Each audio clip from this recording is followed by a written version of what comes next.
1,725,000. The gloves come off. 52.5, yes, sir. The hammer comes down.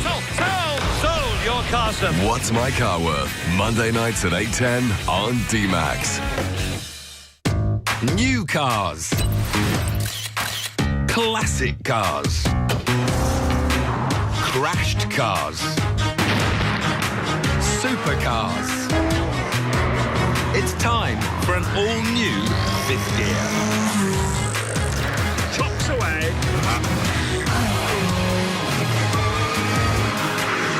There goes the rear.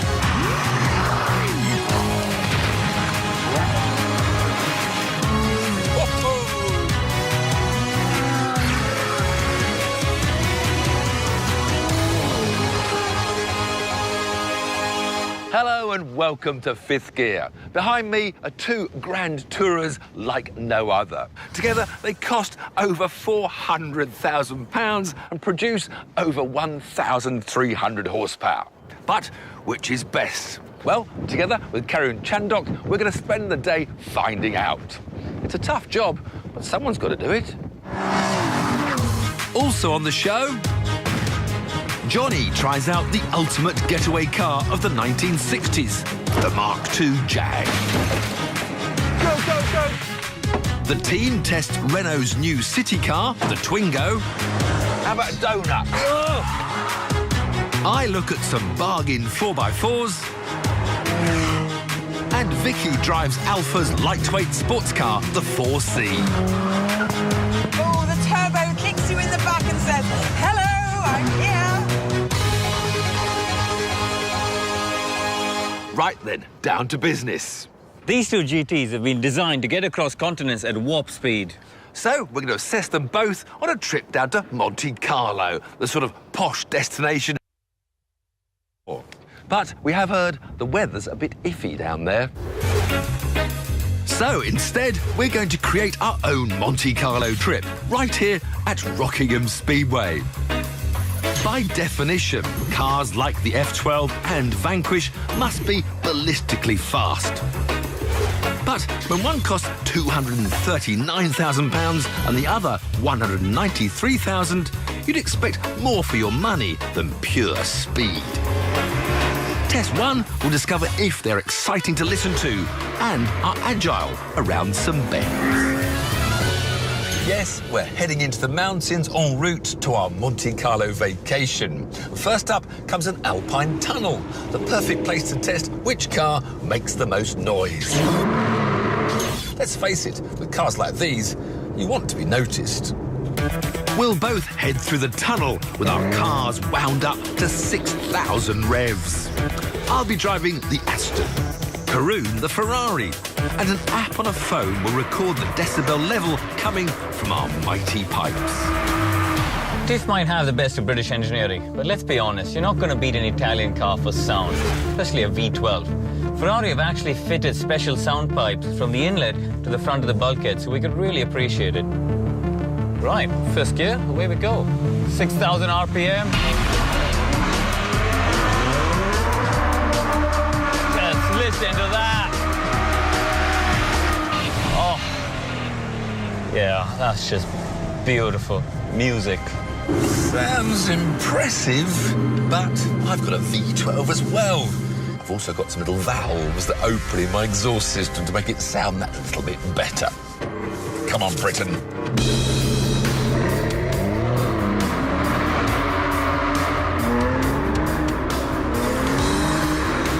That should sort the Italian stallion out. And it did, because while the F12 recorded a shrill 77.6 decibels, the Vanquish outshouted it with 78.6. So, in the first of our two mini tests, the Aston is one up. Next, we'll hit some Monte Carlo-style mountain bends to determine agility. The Ferrari is 70 kilograms lighter than the 599 it replaced. It also has a lower centre of gravity. It's shorter, lower and narrower as well. So Ferrari have made every effort to make this big GT nimble. But Aston haven't been idle either. This Vanquish is 60 kilograms lighter than its predecessor. So we're here at Tiff's Alpine course that he's designed at Rockingham. The rules are that we have to have all the toys on. So the Ferrari, we've got a wet setting, which is quite appropriate for today, in which we got stability and traction control on a maximum setting. So let's see how we get on. Have you got your launch control engaged? Yep, launch control engaged. I'm ready to go. 3, 2, 1, go! Front of the car starts to slide. All the toys kicking in. It's just maximum attack in terms of the electronics, just working overtime to keep the car stable. Come on, come on, come on, go, go, go. I'm in control. Lots of revs, even though it's got its traction on. Oh, I'm flat on the power and it's not going anywhere. Oh, holding me back. Come on, go, go. I know I've got grip. Go, let me go. Come on, go on. I'm straight line. Into the final chicane now. Coming towards his flying finish. Oh, understeer, understeer, understeer. On power, across the line. 50.69 seconds. You do feel in control, I have to say. Like, if I was attacking on an Alpine road and if you were a rookie driver, you'd feel pretty safe. I'm not sure if you turn it all off what it'd be like. My turn. All the electronics on and 50.69 seconds to beat. 3, 2, 1, go! Ooh, stuttering start. Ooh, the slide. Tiff looks quite in control. Lots of understeer, lots of understeer. It's almost stopped. It's nearly stopped there. Go! No, go! More brakes, lots of ABS ticking. Go! Oh, that looks quite quick. Through that right-hander, he's actually accelerating a bit more than mine was. Brakes, brakes, brakes, brakes. Stop. Don't use too much. Don't let too wild. Too wild, the more it kills you. These cars, a bit more faith in him than mine had in mine. These cars are all getting very clever these days. It's amazing how good these traction systems are, though. Anyway, he's coming up the last couple of corners now. I can see him. Over that little final right left. You feel like you want to correct the slide, but there's no slide there. Cross the finish line. Oh. You did a 50.1. It's close. You were slower, 50.69. Was it? Wow. Well, there you go. Electronics for the British wins over the Your Italians. car's too complicated. That's your trouble, crew, and it's too complicated. Join us later in the show for the resumption of our monster GT battle. No! We spun it! Still to come, Careful! the team test Renault's little Twingo, Oh! and Johnny pulls off a bank job. Oh, hold up! What's the score with this? It's the same colour. He's had big dreams. Didn't get the chance to do anything with it. It was almost like family. My best friend, I love her to death.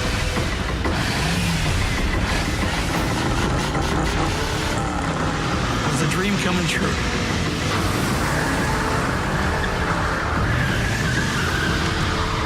Garage Squad, Tuesday nights at 9:50 on D-Max.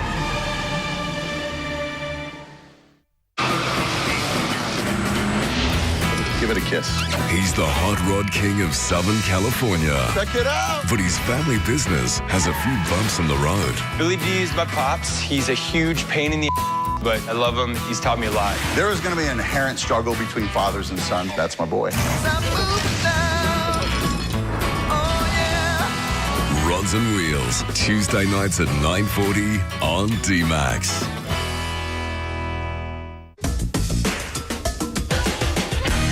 We're off to our high-tech track at Rockingham for a fifth gear team test. Today, the team tested the new Renault Twingo. Renault claim their new city car is fun to drive and easy to live with. Just 2 engine sizes are available.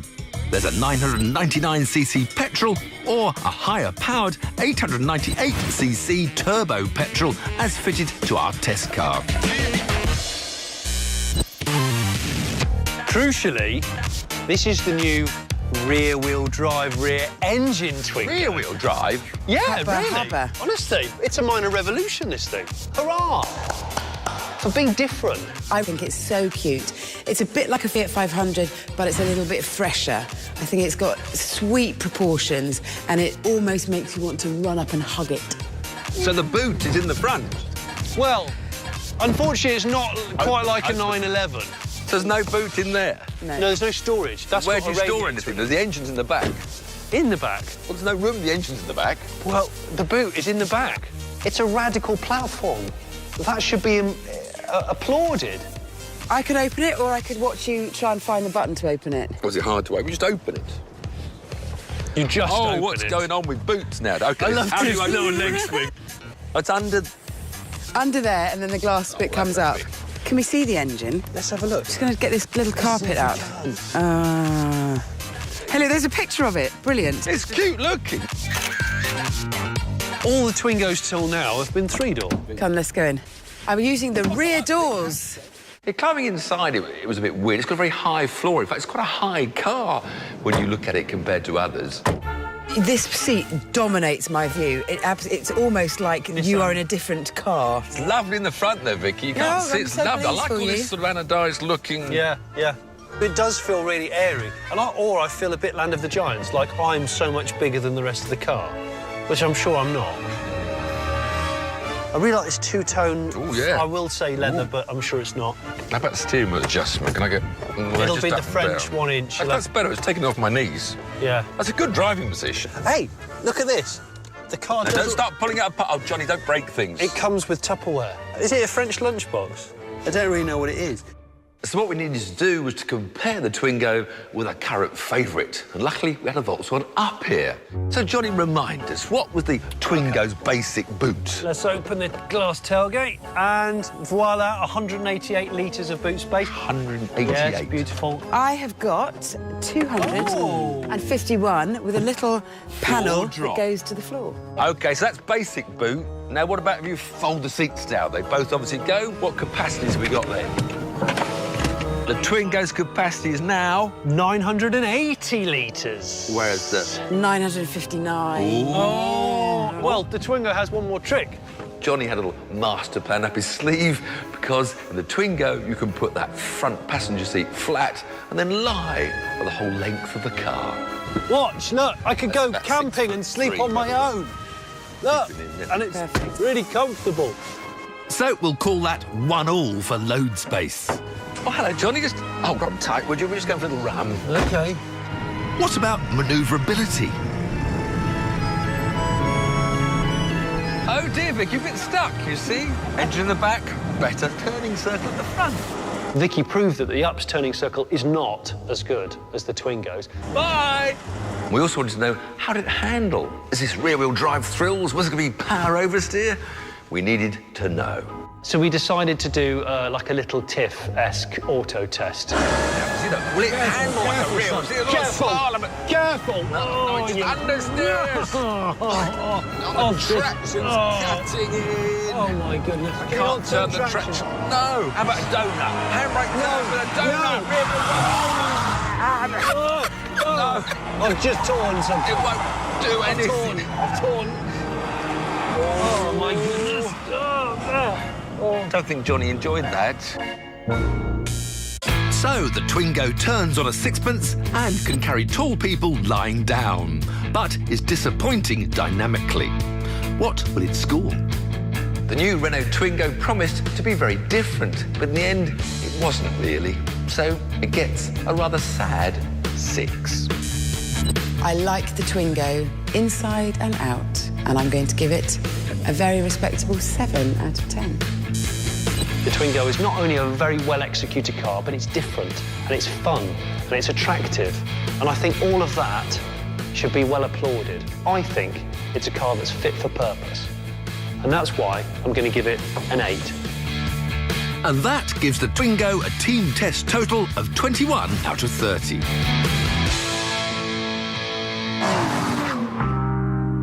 This is the Mark II Jaguar, a true blue British motoring icon. Do I like it because it marries luxury, agility and devastating performance in a 4-door shell? Or do I love it because it was the first saloon to have a disc brake in every corner? Not really. I love this Jag for the blag. and the swag. Because the Mark II was the getaway car of the era.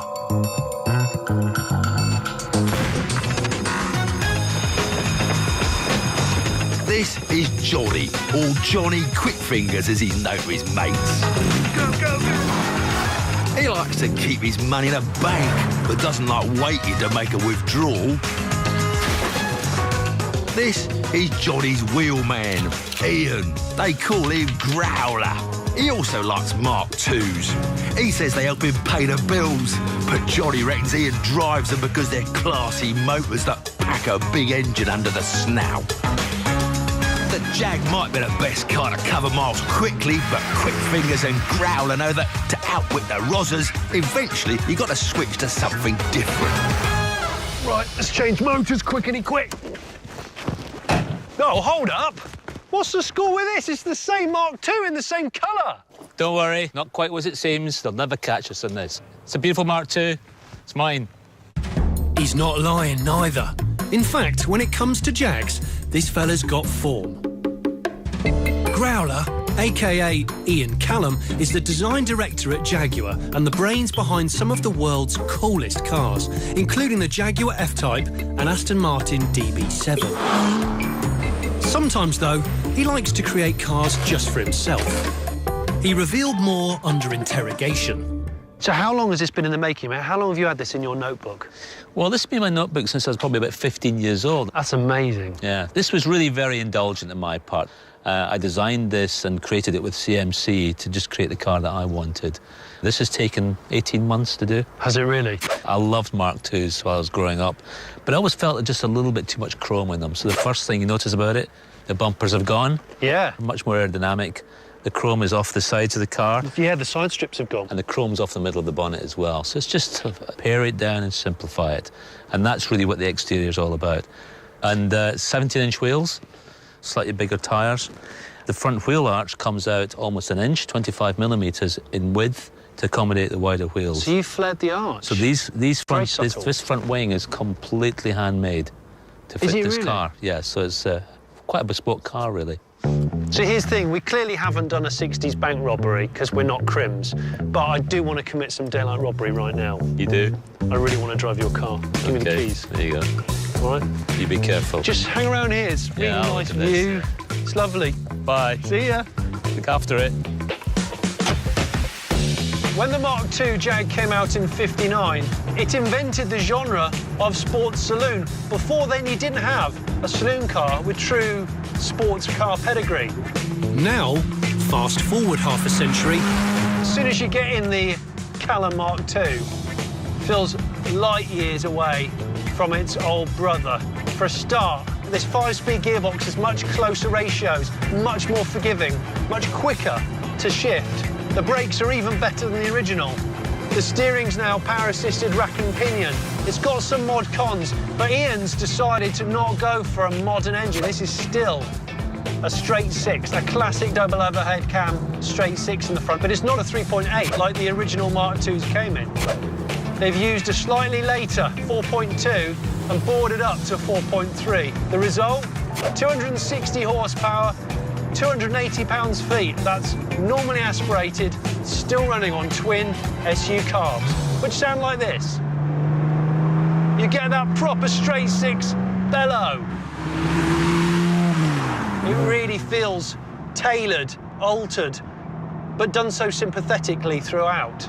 For example, the dash, it's still the same architecture as the original Mark II, but it's now crafted out of such lovely, thick, modern wood. The dials are all in the same positions, but they're more modern, so are the toggle switches. This beautiful motor-liter steering wheel that's got an ever slightly padded rim. It just feels even more of a driver's car. While Ian's Jag is a one-off at the moment, there are plans to produce 12 of them to special order. The price? Well, more than most banks keep in their vaults. You're going to need the best part of 300 grand if you want a Callum Mark II. This car does not come cheap, but this car is not a normal Mark II. At this point, I should really be going back to pick Ian up, but you know what? I think I might just let the cops pick him up instead.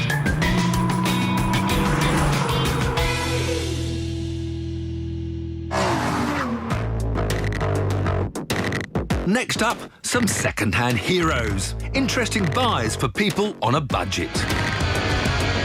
This time we've scoured the classifieds for posh and lofty 4x4s. These are the cars for when size matters. Large engines, a huge on-road presence, and the ability to go pretty much anywhere. The only thing not big here are the prices, because you could pick up one of our ultimate off-roaders for just £1,000.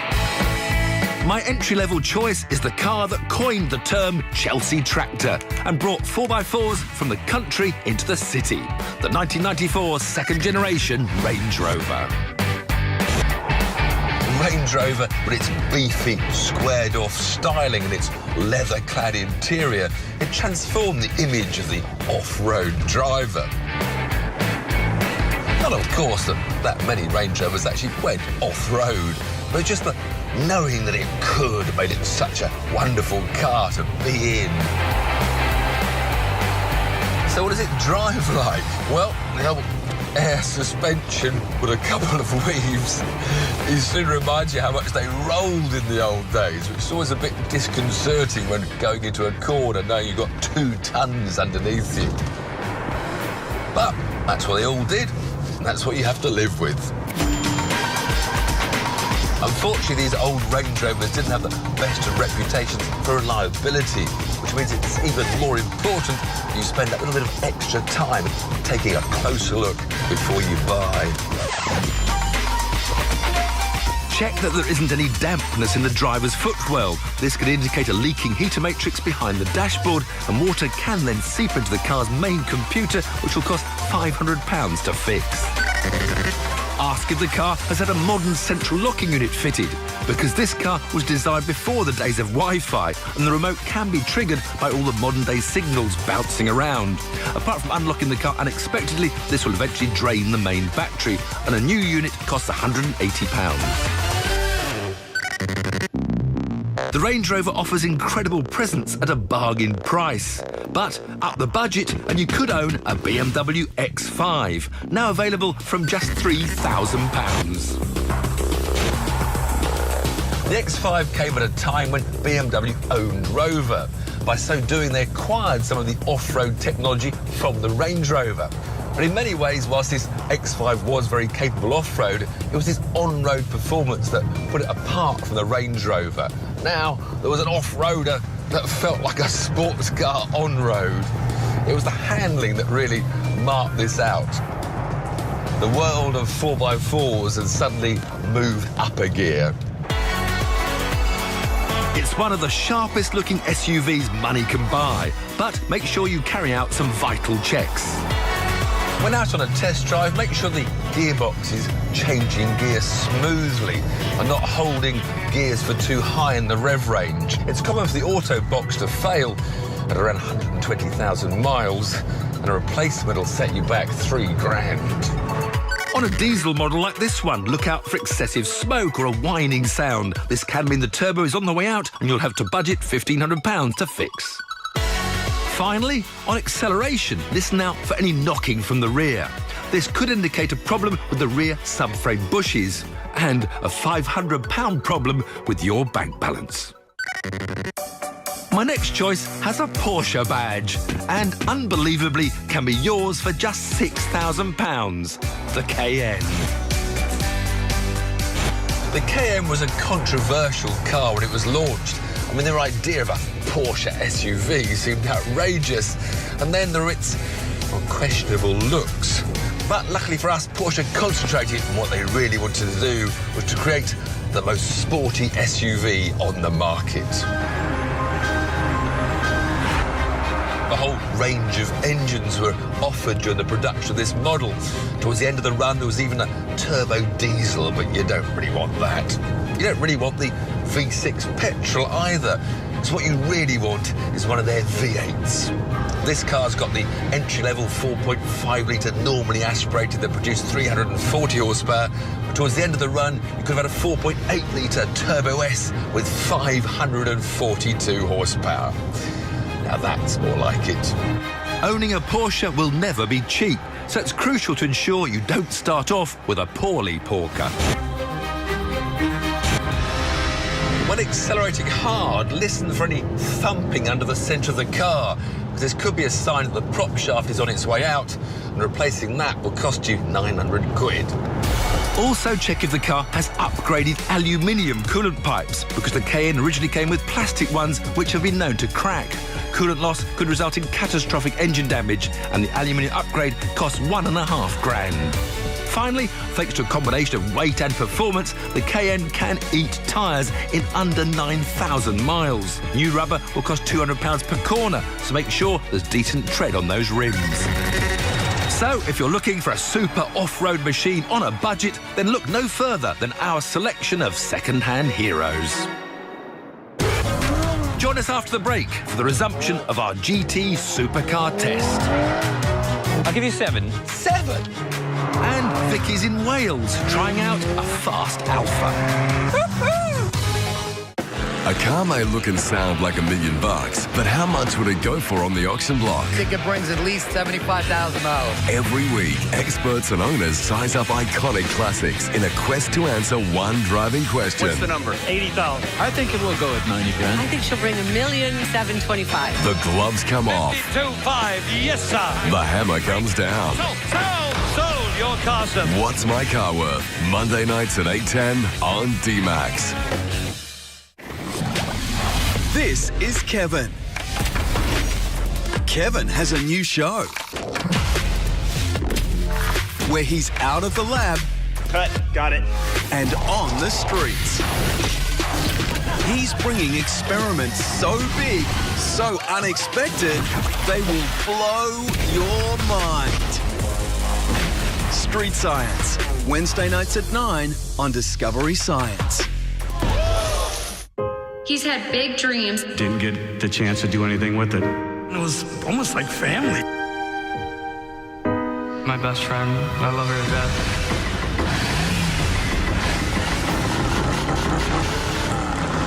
It was a dream coming true.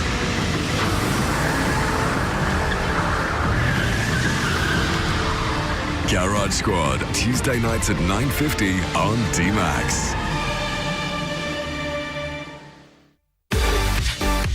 So far, the Vanquish is one up on the F12 as we replicate a GT trip to Monte Carlo. As the Aston made a bigger noise in our Alpine tunnel and proved a touch more nimble through some mountain bends. For our next test, we'll be examining how entertaining these cars are to drive. Because if you're going to part with around £200,000 to buy one of these machines, you expect to have some fun. Time to switch off that traction control, get the tails out and have a drifting competition. We'll each get 3 attempts, and to score well, the cars must be as sideways as possible through the whole course and maintain a decent speed. Karoon will go first, and with a tarmac melting 740 HP at his disposal, he won't be short of power. OK, let's see what you can do with the Ferrari. It's time to go. Unusually for a front-engine car, 54% of the F12's weight is at the back, thanks to moving heavy bits of equipment like the gearbox to the rear. Not what you want when trying to deliberately brake traction. Oh, good. Oh, no, he's straightened it out.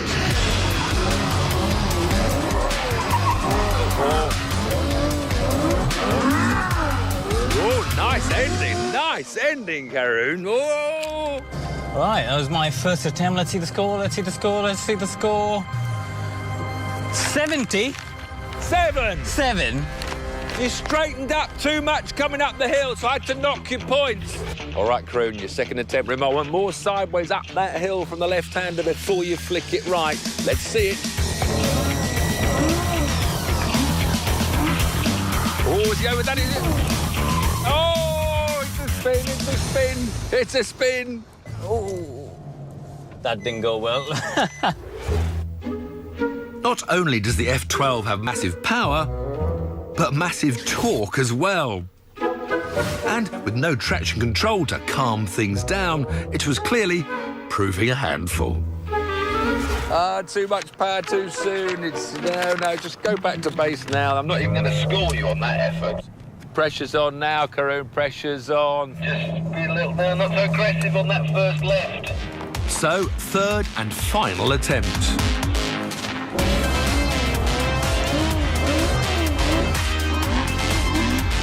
Good.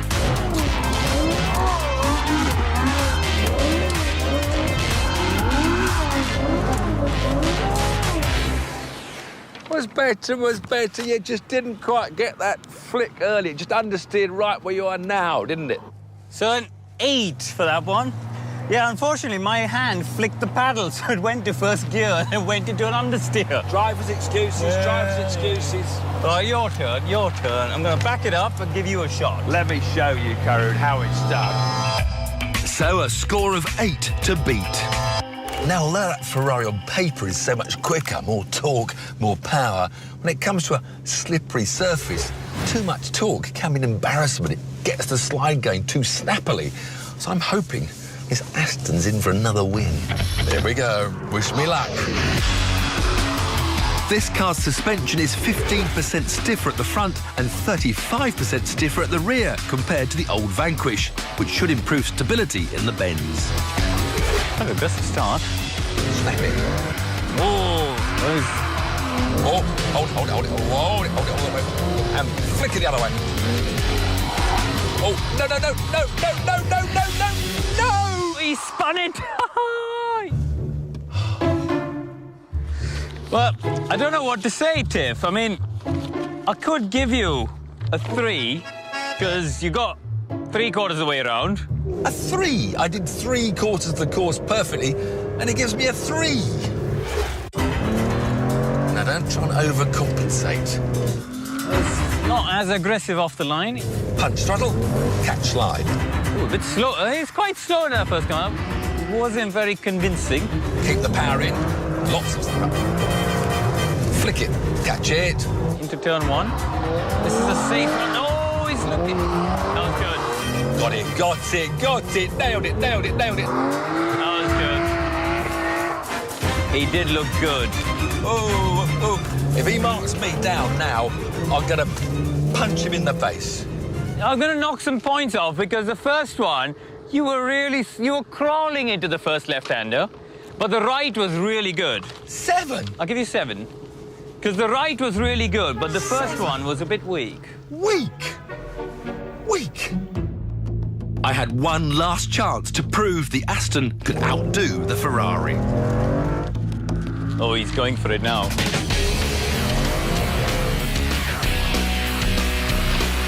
That's much better. Oh, he's across the grass!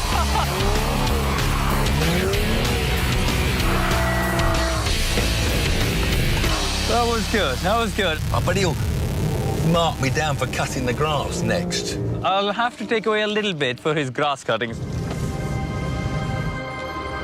I'll give you an 8 for that one. There was grass cutting. You modern Formula 1 drivers, you're never on the track. Well, at least we're going to be equal now. We'll call that a draw. 8 all, you know. Draw. I hate draws. OK, maybe it was a fair result. Although the Ferrari has power in abundance, sometimes you can have too much of a good thing, allowing the more modest Aston to match it in this test. And that means the Vanquish is still ahead overall. Join us later in the show to find out whether the mighty F12 catches up or suffers a humiliating defeat. A race around the Rockingham track will decide. All right, here we go, sunshine. When it comes to building fast sports cars, there are generally 2 schools of thought.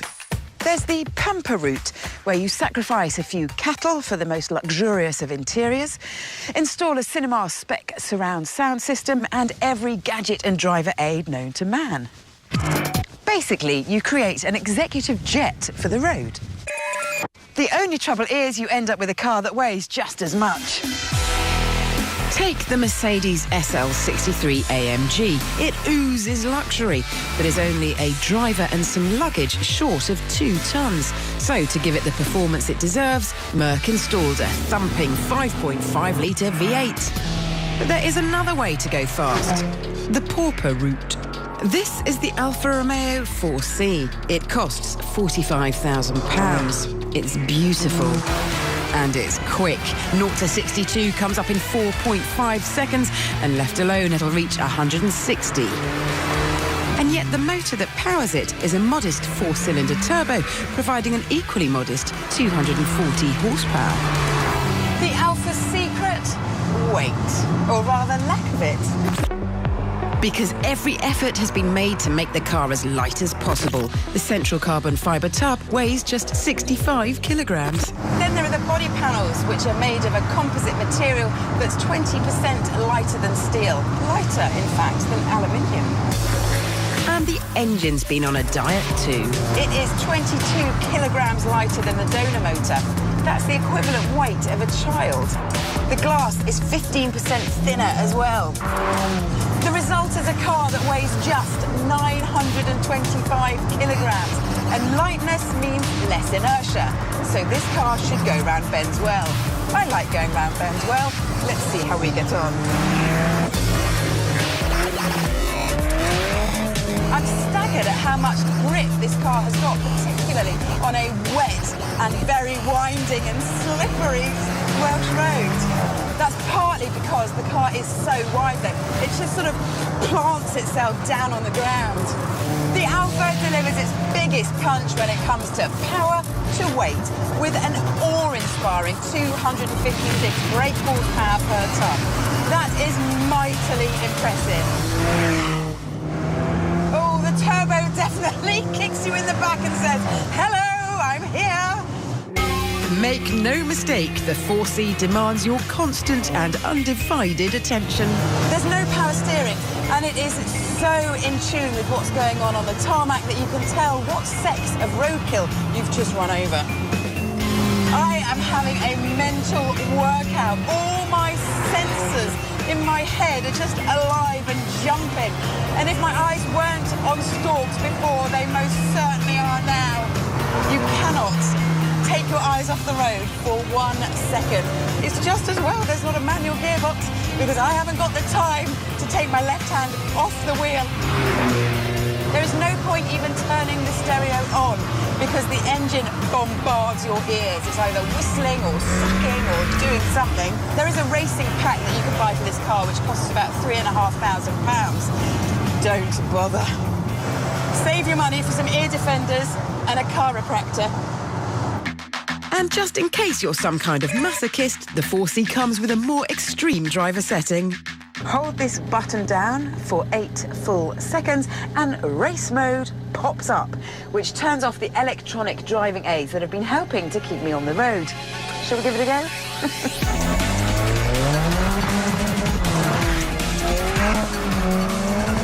Yep, there goes the rear.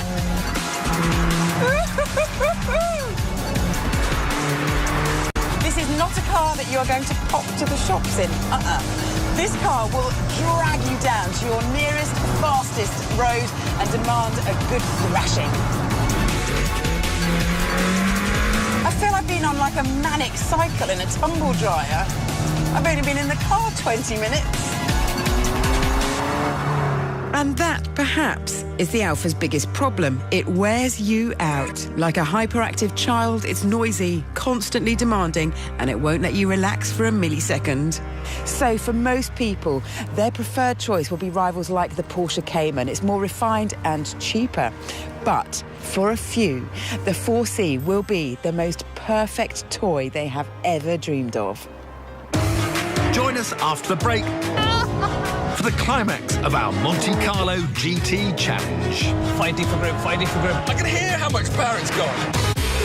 OK, we're at Rockingham Speedway in Corby, not the Côte d'Azur.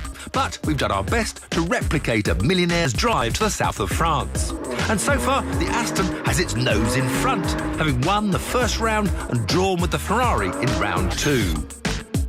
Now it's race time, because, let's face it, you can't visit Monaco without going head-to-head around its famous Grand Prix circuit. Now, I've got launch control, and I can get to 62 in just 3.8 seconds. He's got launch control as well. He can get to 62 in 3.1.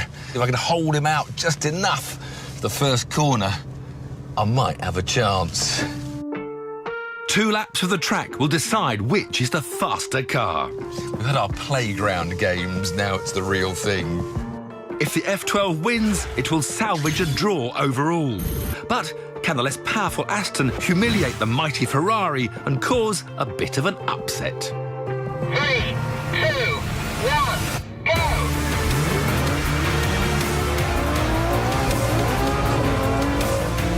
He's going to go the outside. He can't go round that outside. It's slippery, it's greasy. With a top speed of 201 miles an hour, this is the fastest mass-produced Aston ever. I'm going to squeeze him out. Previous fast models have often been let down by slow gearboxes, but this Vanquish has the all-new 8-speed ZF system. More gears and quicker changes mean you can get the most from that glorious V12. Into the first hairpin. Tiff's got the inside line. There's so much power. We got the lead, the all-important lead. It's such a struggle to put it all down. The performance stats for the F12 are simply mind-blowing. The engine red lines at 8,700 revs. 0 to 124 comes up in just 8.5 seconds. And it has a top speed of 211 miles an hour. Fighting for grip time. We're heading towards the chicane. He's still got the inside line. I love the feel of this car. I don't care it has not as much power. I love this car. Right, here we go, sunshine. No, you're not coming through there, son. Oh. He's alongside. Bye, Nidell. But I've got the inside for the next. He's still not going to get by. Oh, not quite. And on to the straight. Now the straight's so wide, I don't know how I'm going to block him. Oh, this thing has just so much grunt, it's unbelievable. Yes, into the lead. No! I can hear how much power it's got. Oh, don't bite me. Please don't bite me. Spinning up. The more impatient I get, the more I spin wheels and lose ground. He's trying to come back at me.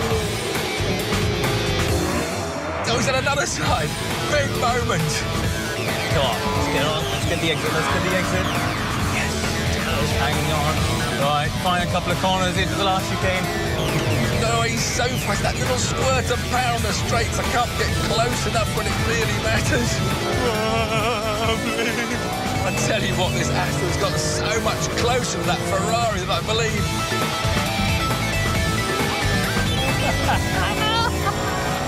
I don't know what. This is thrilling, terrifying, exciting, all at the same time. Oh, don't put it in the wall. It's like a fucking Bronco. I do feel like one of those Texan wild cowboys. The Ferrari's going to win, but the Aston gave it a really good run for its money. And across the... And it kept him on his toes, that's for sure. Hey! Victory! Have that, Nidell. Did you have a moment or two, Karun? It was the most exhausting 2 laps of my life. But, yeah, power wins.